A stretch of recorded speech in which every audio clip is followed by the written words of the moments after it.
जहां एक तरफ समंदर में मिसाइलें गिर रही हैं, मिडिल ईस्ट जंग की वजह से तनाव अपने चरम पर है, वहीं शिवालिक और नंदा देवी के बाद भारत को एक और बड़ी कामयाबी मिली है। कच्चा तेल लेकर भारतीय टैंकर जगलाड़की सुरक्षित मुंद्रा पोर्ट पहुंच चुका है। आखिर कैसे भारतीय नौसेना ने हमलों के बीच से इस जहाज को सुरक्षित बाहर निकाला? आज हम बात करेंगे भारत के उस ऑपरेशन संकल्प की बड़ी जीत की, जिसने भारत की ताकत को दुनिया के सामने फिर से साबित कर दिया। जगलाड़की 2010 में बना ग्रेट ईस्टर्न शिपिंग कंपनी का एक विशाल क्रूड ऑयल टैंकर है। इसकी लंबाई 274 मीटर और चौड़ाई 50 मीटर से भी ज्यादा है। बुधवार की सुबह ये टैंकर करीब 80,800 टन मरबान क्रूड ऑयल लेकर यूएई से सुरक्षित मुंद्रा पोर्ट पहुंचा।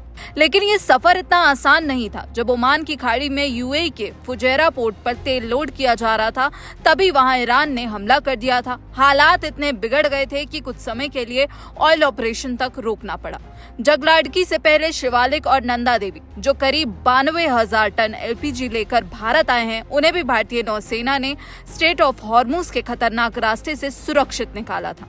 भारत ने अपने व्यापारिक हितों की रक्षा के लिए ऑपरेशन संकल्प शुरू किया है। इस ऑपरेशन के तहत भारतीय नौसेना के युद्धपोत इन टैंकरों के साथ साए की तरह चलते हैं। जगलाड़की पर मौजूद सभी भारतीय नाविक आज सुरक्षित हैं, तो इसका श्रेय नौसेना की उस मुस्तैदी को जाता है जिसने मिसाइल हमलों के बीच भी रास्ता नहीं बदला। ये जीत सिर्फ एक जहाज की नहीं, बल्कि भारत की एनर्जी सिक्योरिटी की जीत है।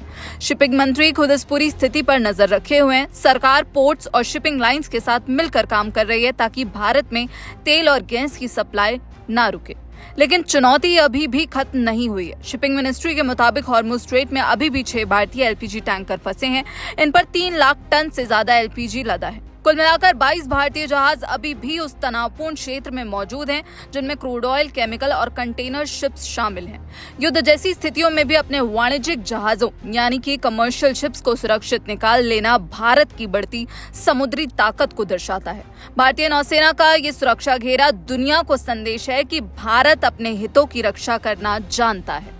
मिडिल ईस्ट में छिड़े तनाव के बीच भारतीय झंडे वाला तेल टैंकर जगलाड़की गुजरात के अडानी पोर्ट्स मुंद्रा पर पहुंचा है और ये देश के ऊर्जा आयात में बेहद अहम वृद्धि है। मुंद्रा में इस टैंकर का आना इस बात को दिखाता है कि भारी मात्रा में कच्चे तेल के आयात को संभालने में अडानी पोर्ट्स की सुविधा कितनी अहम भूमिका निभाती है। इस तरह की खेप प्रमुख रिफाइनरियों के लिए बेहद जरूरी है, जो अपने कामकाज को सुचारू रूप से चलाने और भारत की ऊर्जा सुरक्षा को मजबूत करने के लिए इन्हीं खेपों पर निर्भर रहती है। जहां एक तरफ मिडिल ईस्ट में युद्ध अब और ज्यादा खतरनाक होता हुआ दिख रहा है, ईरान की तरफ से चेतावनी दी गई है कि ईरान तब तक नहीं रुकेगा जब तक अमेरिका और इजराइल घुटने नहीं टेक देते।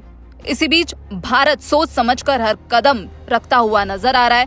भारत और ईरान के बीच लगातार संपर्क बना हुआ है। विदेश मंत्री एस जयशंकर लगातार ईरान के साथ बातचीत करते हुए नजर आ रहे हैं और जयशंकर की तरफ से ये बयान भी सामने आया था, जिसमें उन्होंने कहा था कि पूरी स्थिति पर हमारी नजर बनी हुई है और अब इस युद्ध के बीच भारतीय झंडे वाला तेल टैंकर जगलाड़की भारत पहुंच चुका है और इसे भारत के लिए एक बड़ी कामयाबी के तौर पर देखा जा रहा है। इस पूरे मामले पर आपकी क्या राय है, हमें कमेंट बॉक्स में जरूर बताइएगा। बाकी देश और विदेश की तमाम खबरों के लिए आप देखते रहिए दैनिक जागरण।